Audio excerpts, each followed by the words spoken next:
Bismillahirrahmanirrahim. Assalamualaikum warahmatullahi wabarakatuh. Baiklah, di sini saya mewakili dari kelompok 6 makalah yang disusun oleh Muhammad Fajri Maulana, yakni saya sendiri, dan kemudian oleh teman saya yang bernama Luki Trangginas, yang ketiga oleh teman saya yang bernama Leni Mustika, dan yang terakhir ada teman saya yang bernama Junifer Eframa. Dan di sini kami akan menjelaskan tentang pendidikan Pancasila dan kewarganegaraan, sumber dan macam-macam pembidangannya.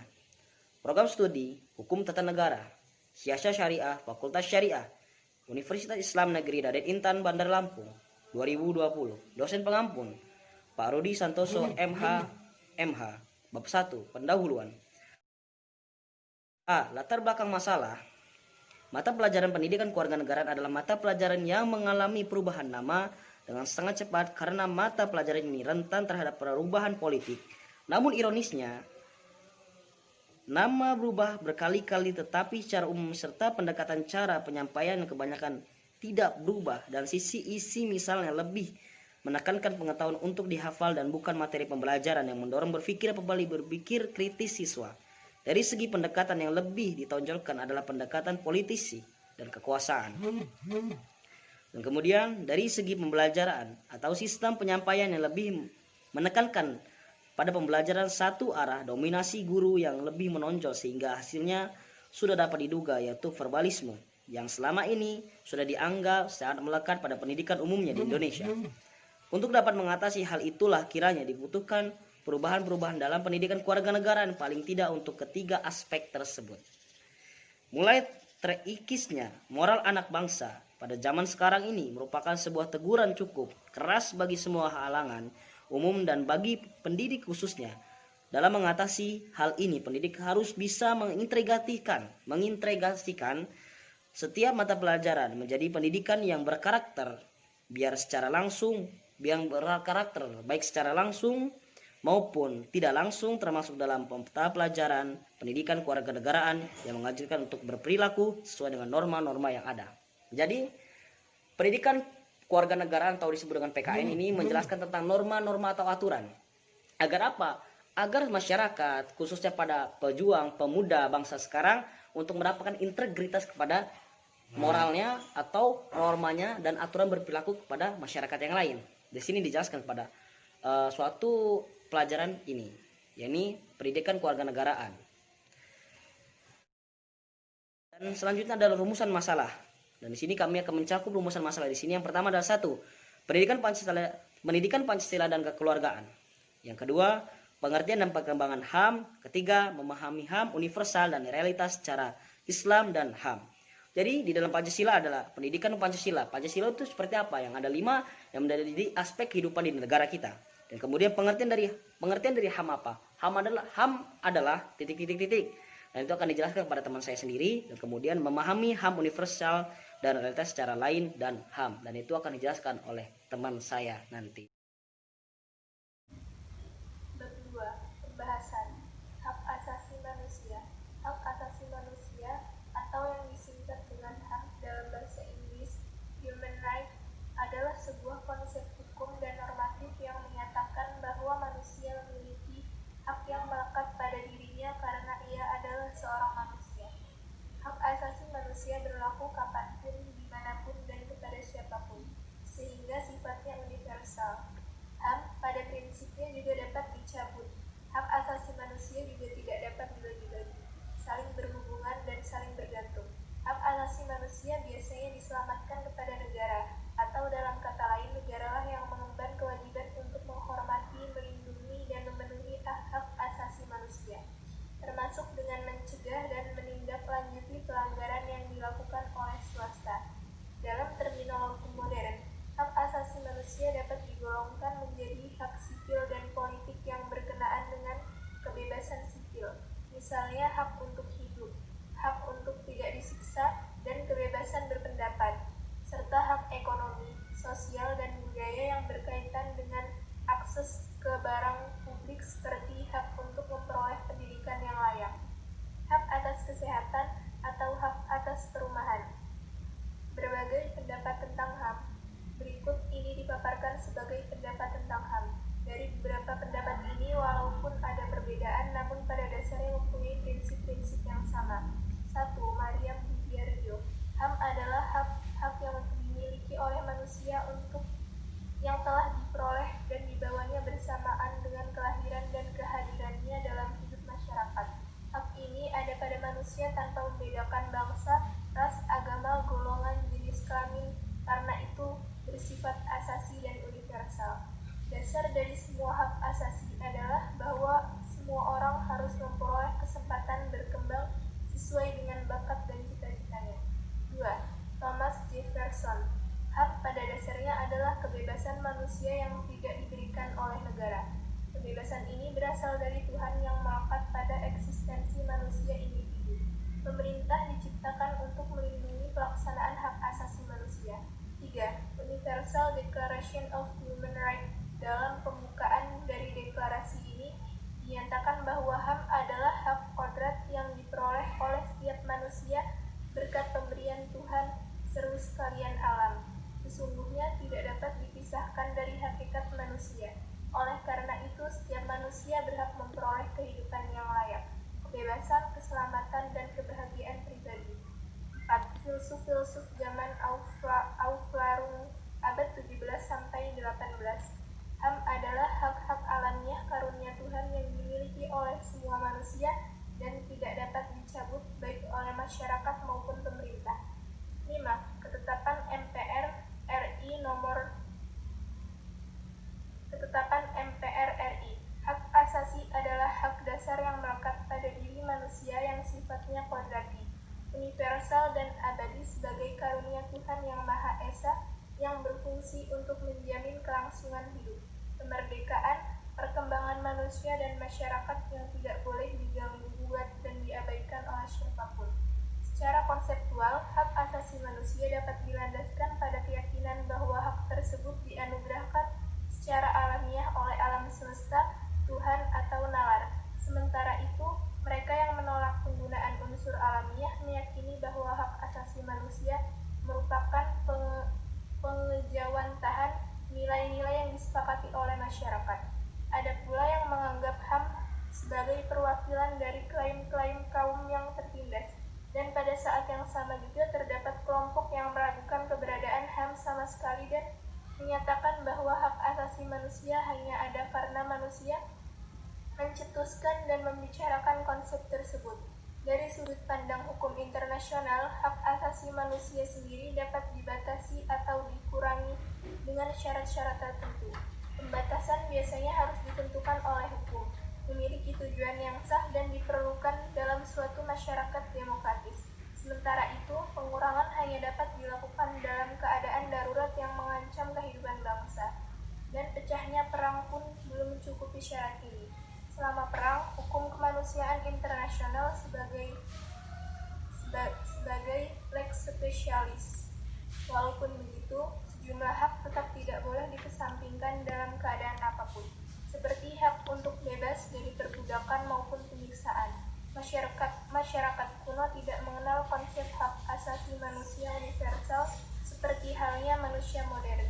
Pelopor sebenarnya dari wacana hak asasi manusia adalah konsep hak kodrati yang dikembangkan pada abad pencerahan, yang kemudian memengaruhi wacana politik selama Revolusi Amerika dan Revolusi Perancis.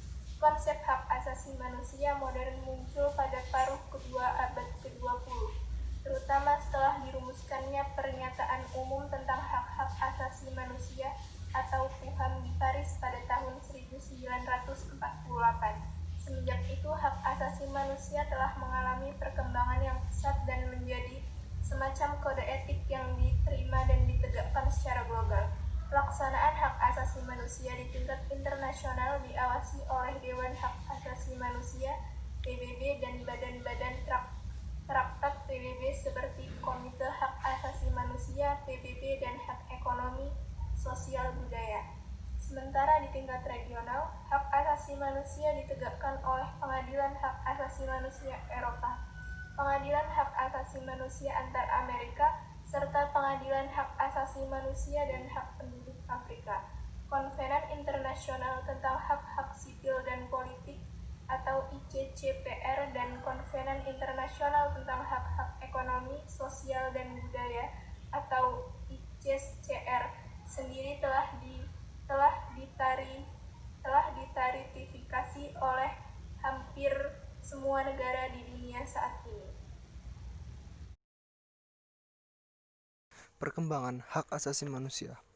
Pada awalnya, HAM dibuat untuk mengatasnamakan memperjuangkan hak-hak dari setiap manusia di dunia. Pada tahun 1215, penandatanganan Magna Carta dianggap sebagai perlindungan hak asasi manusia yang pertama.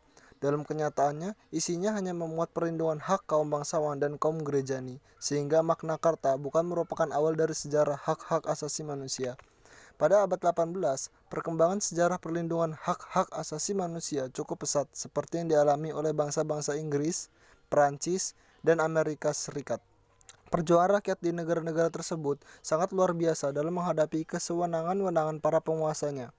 Pertumbuhan ajaran demokrasi menjadikan sejarah perlindungan hak asasi manusia memiliki kaitan erat dengan usaha pembentukan tatanan negara hukum yang demokratis. Pembatasan kekuasaan para penguasa dalam undang-undang termasuk konstitusi, pemimpin suatu negara harus melindungi hak-hak yang melekat secara kodrati pada individu yang menjadi rakyatnya. Konvensi yang ditandatangani oleh 15 dewan anggota Eropa di Roma pada tanggal 4 November 1950 mengakui pernyataan umum hak-hak asasi manusia yang diproklamasikan Sidang Umum PBB 10 Desember 1948. Konvensi tersebut berisi antara lain: pertama, hak setiap orang atas hidup dilindungi oleh undang-undang; kedua, menghilangkan hak hidup orang tak bertentangan; dan ketiga, hak setiap orang untuk tidak dikenakan siksaan atau perlakuan tak berperi kemanusiaan atau merendahkan martabat manusia.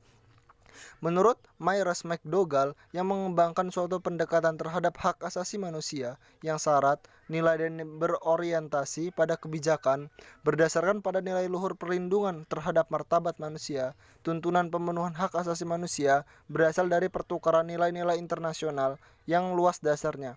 Nilai-nilai ini dimanifestasikan oleh tuntunan-tuntunan yang berkaitan dengan kebutuhan-kebutuhan sosial seperti rasa hormat, kekuasaan, pencerahan, kesejahteraan, kesehatan, keterampilan, kasih sayang, dan kejujuran. Semua nilai ini bersama-sama mendukung dan disahkan oleh nilai luhur martabat manusia. Menurut Piagam PBB pasal 68 tahun 1946 telah terbentuk Komisi Hak-Hak Manusia atau Convention on Human Rights beranggotakan 18 orang. Komisi inilah yang pada akhirnya menghasilkan sebuah deklarasi universal tentang hak-hak asasi manusia, Universal Declaration of Human Rights, yang dinyatakan diterima baik oleh Sidang Umum PBB di Paris pada tanggal 10 Desember 1948. Sedangkan di Indonesia, hak-hak asasi manusia tercantum dalam UUD 45 yang tertuang dalam pembukaan, pasal-pasal dan penjelasan kemerdekaan adalah hak segala bangsa. Sebagai konsekuensinya, penjajahan harus dihapuskan dari muka bumi karena tidak sesuai dengan pri kemanusiaan dan pri keadilan. Kesadaran dunia internasional untuk melahirkan Deklarasi Universal tahun 1948 di Paris yang memuat salah satu tujuannya adalah menggalakkan dan mendorong penghormatan terhadap hak asasi manusia dan kebebasan asasi bagi semua orang tanpa membedakan ras, jenis kelamin, bahasa, atau agama. Pasal 1. Pasal tersebut diperkuat oleh ketetapan bunyi pasal 55 dan pasal 56 tentang kerjasama ekonomi dan sosial internasional yang mengakui hak-hak universal HAM dan ikrar bersama-sama negara anggota untuk kerjasama dengan PBB untuk tujuan tersebut. Organ-organ PBB yang lebih banyak berkiprah dalam memperjuangkan HAM diantaranya yang menonjol adalah Majelis Umum, Dewan Ekosok, CHR, Komisi tentang Status Wanita, UNESCO, dan ILO. Hak asasi manusia merupakan suatu bentuk dari hukum alami bagi umat manusia, yakni terdapatnya sejumlah aturan yang dapat mendisiplinkan dan menilai tingkah laku kita. Konsep ini disarikan dari berbagai ideologi dan filsafat, ajaran agama, dan pandangan dunia, dan terlambang dengan negara-negara itu dalam suatu kode perilaku internasional. Dengan demikian, konsep hak asasi tidak lain adalah komitmen bangsa-bangsa di dunia tentang pentingnya penghormatan terhadap sesamanya, doktrin hak-hak asasi manusia dan hak menentukan nasib sendiri telah membawa pengaruh yang sangat besar terhadap hukum dan masyarakat internasional. Pengaruh tersebut, hak asasi manusia antara universal dan relativitas. Sekalipun substansi HAM bersifat universal, mengingat sifatnya pemberian Tuhan, dunia tidak pernah sepi dari perdebatan dalam melaksanakan HAM. Hampir semua negara sepakat dengan prinsip-prinsip universal HAM, tetapi memiliki perbedaan pandangan dari cara melaksanakan HAM. Hal demikian kerap kali disebut dengan istilah wacana universalitas dan lokalitas atau praktikularitas HAM.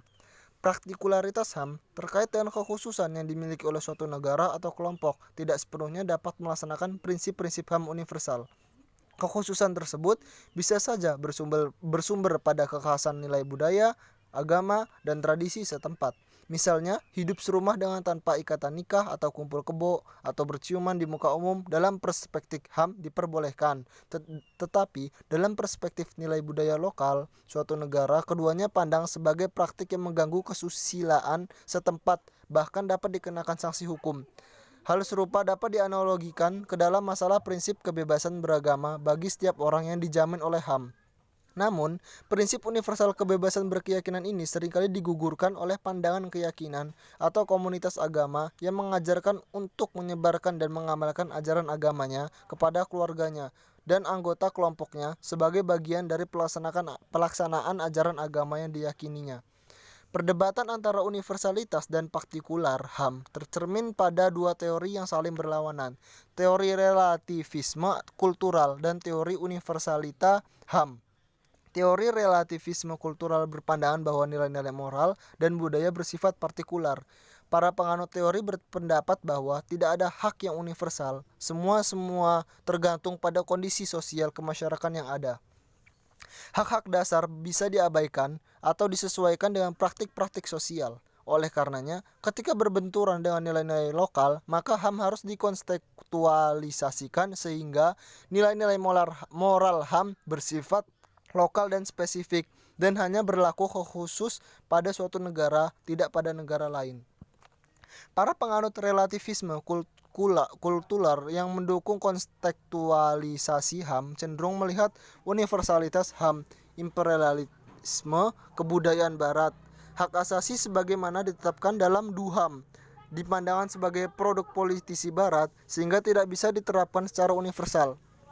Keengganan untuk menerapkan DUHAM secara menyeluruh juga didukung oleh dalih pembelaan terhadap pluralitas dengan dasar kemerdekaan. Pertama-tama berarti kemerdekaan untuk berbeda, sehingga penyeragapan HAM dipandang sebagai perampasan kemerdekaan itu sendiri. Di sisi lain, kelompok kedua universalitas HAM yang berpegang pada teori radikal universalitas HAM berargumen bahwa perbedaan kebudayaan bukan berarti membenarkan konsepsi HAM.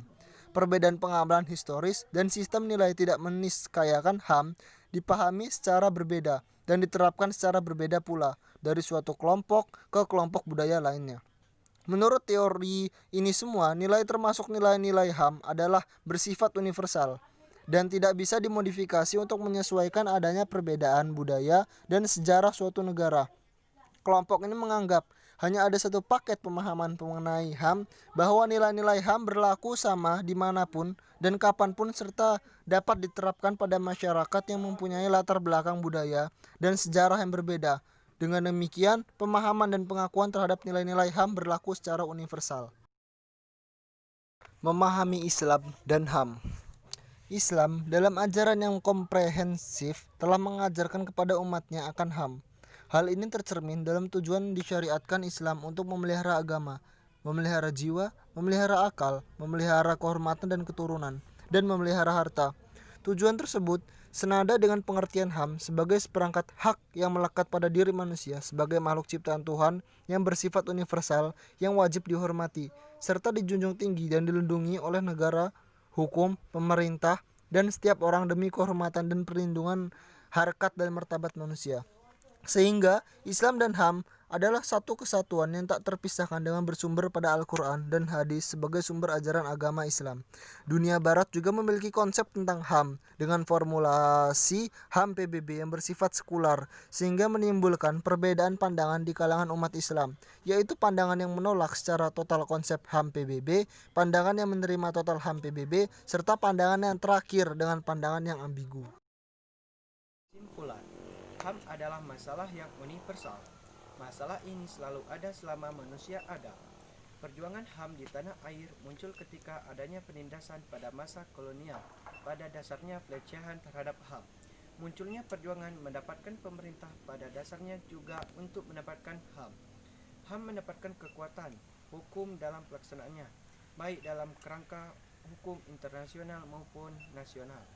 Bangsa Indonesia mengalami gangguan tentang HAM ini setelah masa reformasi. Dengan adanya ketetapan MPR Republik Indonesia nomor 17/MPR/1998 tentang HAM dan Undang-Undang nomor 39 tahun 2000 tentang HAM serta perangkat-perangkat hukum lain sebagai aturan operasional. Adanya perumusan HAM yang tertuang dalam hukum positif ini diharapkan mampu mengurangi pelanggaran HAM di tanah air. Karena ketentuan hukum ini mengikat negara atau warga negara. Adanya undang-undang HAM merupakan upaya preventif mencegah pelanggaran HAM.